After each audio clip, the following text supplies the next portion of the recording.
खबरों का पंचनामा, हकीकत की पड़ताल राजन पंडित के साथ। भारत और रसिया के संबंध बहुत पुराने हैं। आजादी के समय से ही रूस भारत का मददगार रहा है। उसने हमेशा भारत की मदद की है।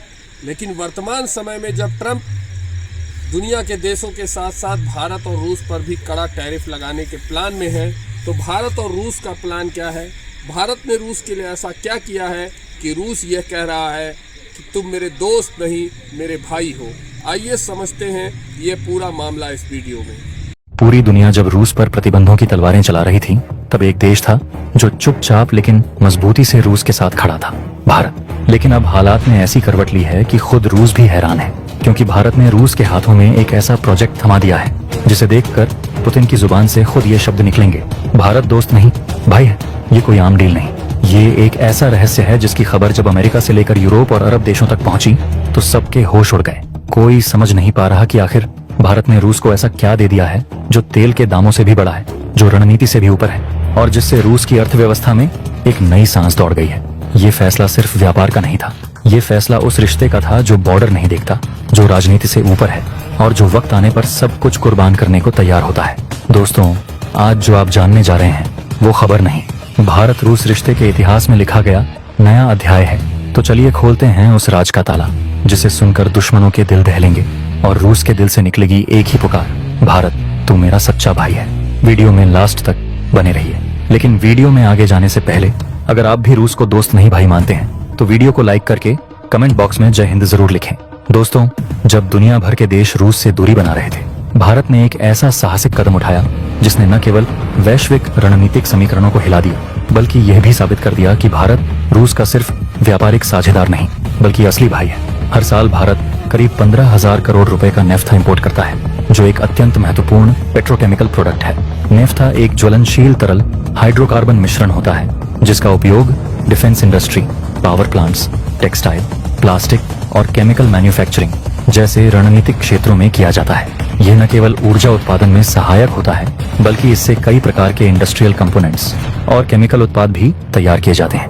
पहले भारत ये नेफ्था यूएई से 40%, सऊदी अरब से 30%, इराक से 10% और रूस से महज 10 से 15% तक खरीदता था। लेकिन अब हालात पलट चुके हैं। साल 2024-25 के आंकड़े इस दोस्ती की नई परिभाषा बन चुके हैं। अब रूस भारत का सबसे बड़ा नेफ्था सप्लायर बन चुका है। अब सबसे दिलचस्प बात यह है कि भारत ने यूएई, सऊदी और इराक जैसे पारंपरिक साथियों को किनारे रखकर रूस से अपने भरोसे की डोर और भी कस ली। अब सवाल नहीं, जिज्ञासा ये है कि आखिर भारत ने रूस को ऐसा क्या समझा जो बाकी सबसे बढ़कर था। जवाब सीधा है, रूस का वो बेमिसाल ऑफर जिसने भारतीय रिफाइनरियों को सोचने का मौका ही नहीं दिया। रूस ने नेफ्था पर 14 से $15 प्रति बैरल का जबरदस्त डिस्काउंट दिया और भारत ने इसे केवल एक डील नहीं, एक विश्वास का प्रतीक माना। वहीं यूएई और सऊदी अरब भारत को एक भी पैसा कम करने को तैयार नहीं थे। उन्होंने समझा था कि भारत के पास कोई दूसरा रास्ता नहीं है। लेकिन भारत ने न सिर्फ रास्ता बदला बल्कि दिशा भी तय कर दी। रूस, जो खुद पश्चिमी प्रतिबंधों से जूझ रहा है, अब भारत के सहारे एक नई उम्मीद और नया बाजार देख रहा है, नेफ्था, क्रूड ऑयल और दूसरे ऊर्जा संसाधनों का। आज भारत और रूस की दोस्ती पहले से भी ज्यादा मजबूत और गहरी होती जा रही है। 1971 के युद्ध में जब अमेरिका और ब्रिटेन भारत के खिलाफ थे, तब रूस ने बिना किसी हिचकिचाहट के भारत का साथ दिया था।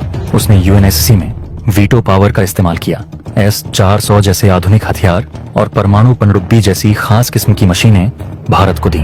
और अब जब रूस मुश्किल समय से गुजर रहा है, तो भारत भी उसी आत्मीयता और भरोसे के साथ उसके साथ खड़ा है। यह रिश्ता अब केवल व्यापार या सैन्य सौदों तक सीमित नहीं रहा, बल्कि एक ऐसा भरोसा बन चुका है जो समय के साथ और भी मजबूत होता जा रहा है। लेकिन अमेरिका को यह रिश्ता रास नहीं आ रहा।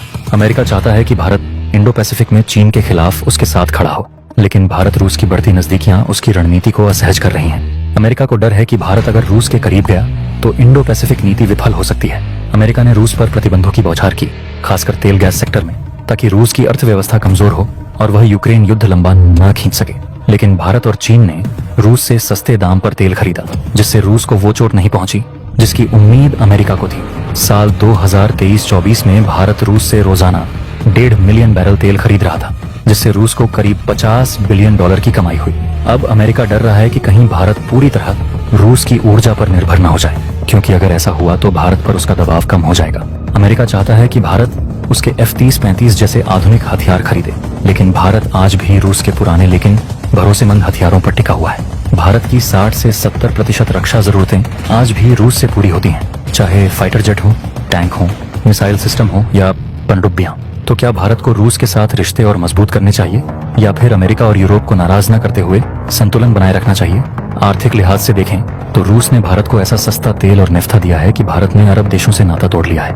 लेकिन कूटनीतिक रूप से भारत को बहुत सोच समझकर कदम उठाने होंगे, क्योंकि टेक और फार्मा कंपनियां अब भी अमेरिका यूरोप पर निर्भर हैं। भारत को रूस के साथ मिलकर मेक इन इंडिया को बढ़ावा देना चाहिए, ताकि हथियार निर्माण में आत्मनिर्भरता हासिल हो सके। भारत को इस वक्त न सिर्फ एक व्यापारिक नीति बल्कि एक रणनीतिक नीति अपनानी होगी, जिसमें रूस के साथ व्यापारिक संबंध भी मजबूत रहें और अमेरिका यूरोप से कूटनीतिक संतुलन भी बना रहे। भारत और रूस की दोस्ती सिर्फ तेल और हथियारों की नहीं है, ये उस भरोसे की नींव पर टिकी है जो 70 सालों से हर तूफान में अडिग रही है। और आज जब रूस दुनिया से लड़ रहा है, भारत ने उसे वो सहारा दिया है जिसे शब्दों में नहीं मापा जा सकता। तो दोस्तों, अब फैसला आपके हाथ में है। क्या भारत को रूस के साथ ये रिश्ता और गहरा करना चाहिए? क्या अब वक्त आ गया है कि हम सिर्फ दोस्ती की नहीं, भाईचारे की मिसाल पेश करें? हाँ या ना, में कमेंट करके जरूर बताएं। जय हिंद।